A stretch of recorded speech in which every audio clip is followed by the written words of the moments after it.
Hello everyone, welcome to Current Affairs MCQs program. Let's begin with previous day's practice question. Question was, consider the following statements regarding the North Atlantic Treaty Organization or NATO. 1. The foundations of NATO were officially laid down with the signing of the Paris Treaty in 1949. 2. The treaty that established NATO derives its authority from Article 51 of the United Nations Charter. Select the correct answer using the code given below. 1 only, 2 only, both 1 and 2, or neither 1 nor 2. The correct answer is option B, 2 only.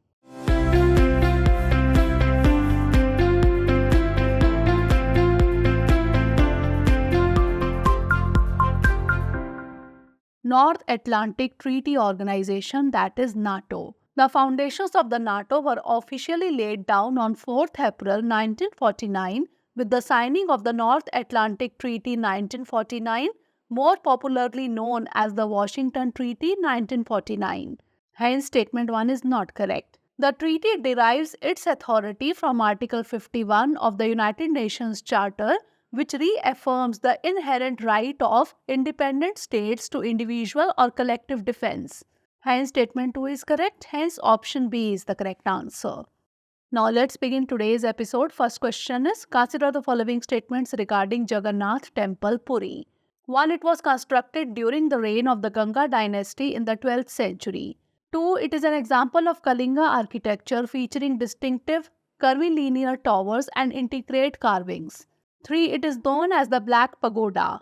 How many of the statements given above is or are correct? Only 1, only 2, all 3, or none? The correct answer is option B, only 2.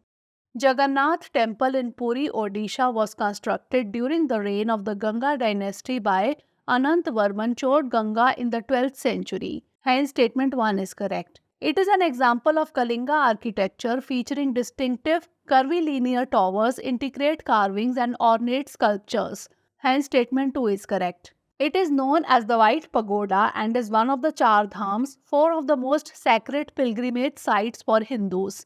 Hence, statement 3 is not correct. Hence, option B is the correct answer. Next question, consider the following. 1. Agroforestry.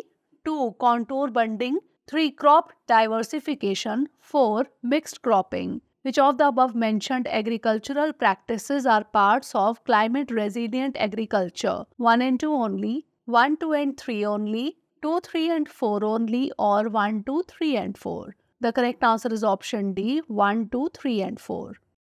Climate resilient agriculture is an approach that sustainably uses natural resources in crop and livestock production to achieve long-term higher productivity and farm incomes despite climate variability. Following are the climate-resilient agriculture practices that can help reduce hunger and poverty in the face of climate change. Agroforestry. It involves the cultivation of trees along with crops. Soil and water conservation. Techniques such as contour bunding, farm ponds, and check dams can help to improve soil moisture retention, reduce soil erosion, and increase groundwater recharge. Crop diversification. It helps reduce the risk of crop failures due to pest, diseases, or adverse weather. And mixed cropping. It increases productivity and provides food security for the farmer. Hence, option D is the correct answer.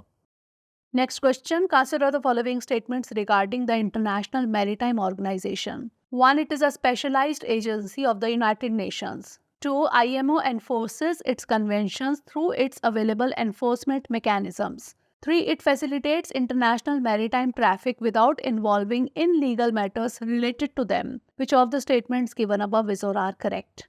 1 and 2 only, 1 only, 3 only, or 1 and 3 only? The correct answer is option B, 1 only. The International Maritime Organization or IMO is a specialized agency of the United Nations. Hence, statement 1 is correct. The IMO is not responsible for enforcing its policies. There is no enforcement mechanism to implement the policies of the IMO. The enforcement of IMO conventions depends on the governments of member parties. Hence, statement 2 is not correct. It is also involved in legal matters including liability and compensation issues and the facilitation of international maritime traffic. Hence, statement 3 is not correct. Hence, option B is the correct answer. Next question, consider the following statements regarding glacial and interglacial periods. 1. Glacial periods are characterized as colder, dustier, and generally drier compared to interglacial periods. 2. Advances and retreats of glaciers, sediment deposits, and the rings in the trees provide clues about wet and dry periods. 3. When the number of sunspots decreases, cooler and wetter weather and greater storminess occur. Which of the statements given above is or are correct? 1 and 2 only, 1 only, 1 and 3 only, or 2 and 3 only? The correct answer is option A, 1 and 2 only. Glacial periods are characterized as colder, dustier, and generally drier compared to interglacial periods. Hence, statement 1 is correct. Advances and retreats of glaciers, the sediment deposits, and the rings in the trees provide clues about wet and dry periods. Hence, statement 2 is correct. When the number of sunspots increases, cooler and wetter weather and greater storminess occur. A decrease in sunspot numbers is associated with warm and drier conditions. Hence, statement 3 is not correct. Hence, option A is the correct answer. Next question, consider the following statements regarding the Zoological Survey of India. 1. It was established under the Wildlife Protection Act 1972. 2. It has its headquarters in Dehradun. 3. It functions under the Union Ministry of Environment, Forest and Climate Change. Which of the statements given above is or are correct? 1 and 2 only, 1 only, 3 only, or 2 and 3 only? The correct answer is option C, 3 only. The Zoological Survey of India or ZSI was established in 1916 and has its genesis in the establishment of the Zoological section of the Indian Museum at Calcutta in 1875. Hence, statement 1 is not correct. It has its headquarters in Kolkata and 16 regional stations located in different geographic locations of the country. Hence, statement 2 is not correct. It is a premier research organization functioning under the Union Ministry of Environment, Forest and Climate Change. Hence, statement 3 is correct. Hence, option C is the correct answer. Next question, regarding Gram Nyayalayas, consider the following statements. 1. These are deemed to be a court of judicial magistrate of first class at the village level. 2. The Gram Nyayalaya Act 2009 extends to the whole of India excluding Nagaland, Arunachal Pradesh and Sikkim. 3. They follow principles of natural justice as guided by the High Court rules. How many of the above statements are correct? Only 1, only 2, all 3, or none of the above? The correct answer is option C, all 3. Article 39A of the Indian Constitution ensures that the legal system promotes justice and provides free legal aid to ensure equal opportunities for all citizens regardless of economic or other disabilities. This vision was realized with the passage of the Gram Nyayalaya Bill in 2008 and the subsequent implementation of the Gram Nyayalaya Act in 2009. Gram Nyayalaya are deemed to be a court of judicial magistrate of first class with both civil and criminal jurisdiction to settle petty disputes at the village level. Hence, statement 1 is correct. The Act extends to the whole of India excluding Nagaland, Arunachal Pradesh, Sikkim and certain tribal areas in Assam, Meghalaya, Tripura and Mizoram. Hence, statement 2 is correct. While not bound by the rules of evidence in the Indian Evidence Act 1872, replaced by Bharatiya Sakshya Adhiniyam, Gram Nyayalaya follow principles of natural justice as guided by the High Court rules. Hence, statement 3 is also correct. Hence, option C is the correct answer. Next question, consider the following statements regarding emergency provisions in the Indian Constitution. 1. The emergency provisions in the Indian Constitution draw inspiration from Germany's Weimar Constitution. 2. A national emergency can be declared on the grounds of war or external aggression and internal disturbance. 3. As per Article 358, 6 fundamental rights are suspended when a proclamation of national emergency is made. Which of the statements given above is or are correct? 1 and 3 only, 1 only, 2 and 3 only, or 3 only? The correct answer is option B, 1 only. The emergency provisions in the Indian Constitution draw inspiration from Germany's Weimar Constitution. Hence, statement 1 is correct.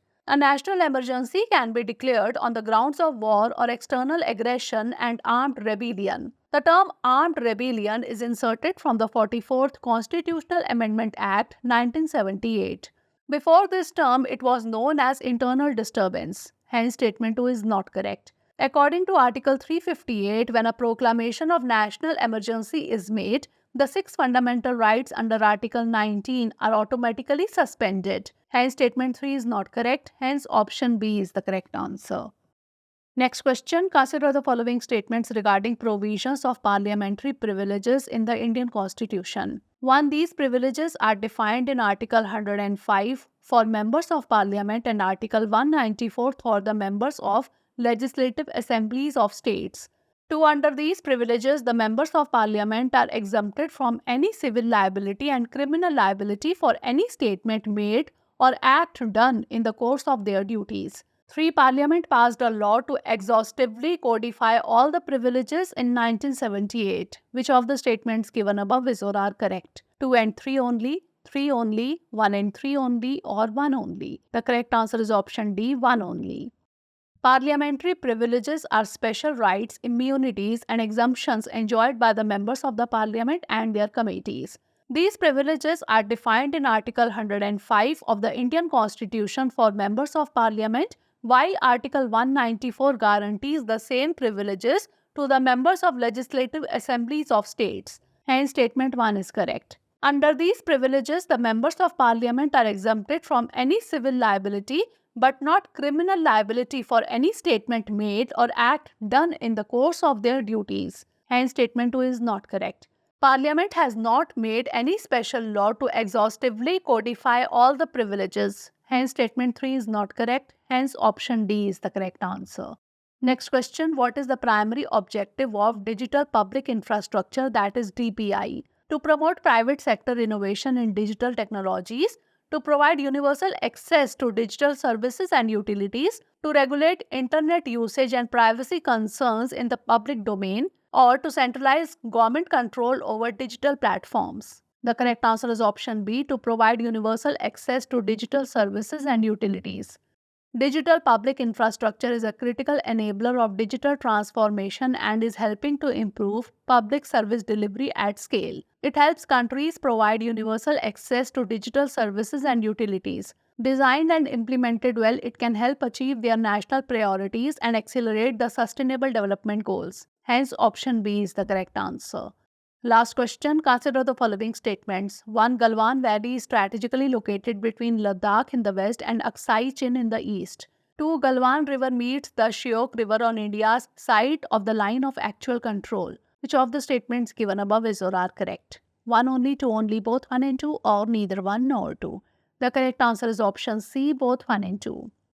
The Galwan Valley is strategically located between Ladakh in the west and Aksai Chin in the east, currently controlled by China. Hence, statement 1 is correct. The Galwan River originates in Aksai Chin on China's side of the line of actual control. It flows eastward into Ladakh, where it meets the Shyok River on India's side of the LAC. Hence, statement 2 is correct. Hence, option C is the correct answer. Now is the time for practice question. Consider the following statements regarding the Trishuli River. 1. It originates in Uttarakhand and enters Nepal, forming a deep gorge. 2. The valley carved by this river formed the ancient trade route between Kathmandu and Tibet. 3. It is one of the tributaries of the Narayani River. How many of the statements given above is or are correct? Only 1, only 2, all 3, or none? Send the answer of this question in the comment section. Stay tuned for the next episode. Thanks for watching. For more informative content, like, share and subscribe, and do not forget to press the bell icon to get the notifications.